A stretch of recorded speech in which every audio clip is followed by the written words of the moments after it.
ગુજરાત બાજુ આપણે જઈશું અને આવીને આવી રીતના 15મી ઓગસ્ટનો જે પર્વ છે એ ઘણા લોકો 15મી ઓગસ્ટે સાહેબ રાહ જોવે કે ભાઈ આજે રજાનો દિવસ મજા કરીએ, પણ ખરેખર આપણે એમને વારવા જોઈએ, આપણે એમને કહેવું જોઈએ કે ભાઈ 70 વર્ષ પહેલાં આપણે જે ગુલામી કરેલી, ગુલામી વેઠેલી અને ગુલામી વેઠેલી એ આપણને આ વડીલો જ સમજણ પાડે તો વધારે આપણને ખબર પડશે. અને સ્કૂલના માધ્યમ સ્કૂલના સબ્જેક્ટમાં ઇતિહાસની પણ એ બધી વર્ણન છે જ. તો આપણે 15મી ઓગસ્ટનો પર્વ ખૂબ સારી રીતના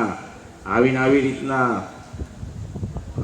ઉજવીએ અને કંઈક નવા પરોપકારની નીતિ રાખીએ, લોકો માટે આપણે કંઈક કરી છૂટીએ એવી ભાવના રાખીએ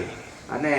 પર્યાવરણ સ્વચ્છતા એને વધારે ધ્યાન રાખીએ તો હું ચોક્કસ માનું છું કે આપણું આ ભણતર એ બહુ આગળ આપણને આવશે. બાકી જો ખાલી ભણી અને ચોપડીઓ વાંચી અને એમનેમ કરશો ને ખાલી પૈસા કમાવા જ જો ભણવાનું હોય તો એ વ્યર્થ જશે. કારણ કે આ પૃથ્વી ઉપર ગમે તેની જોડે ગમે તેટલા પૈસા હોય એનું કોઈ ધ્યાન લીધું નથી. ફક્ત લોકો માટે જે લોકોએ જિંદગી વેઠવી છે એમનું જ નામ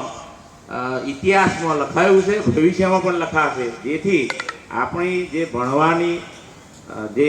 યોગ્યતા હોય એ પ્રમાણે આપણે ભણી અને લોકો માટે આપણે કામ કરીએ એવા આજના દિવસે, શુભ દિવસે એવા આપણે સંકલ્પો કરીએ અને જેમાં વડીલો અને આ શિક્ષકો આપણે જે સારું માર્ગદર્શન આપે જિંદગી જીવવાની એ પ્રમાણે આપણે થોડું વધીએ તો હું ચોક્કસ માનું કે 15મી ઓગસ્ટ આ 70મી છે એ આપણે કાયમ ને કાયમ ઉજવતા રહીએ, એને આપણે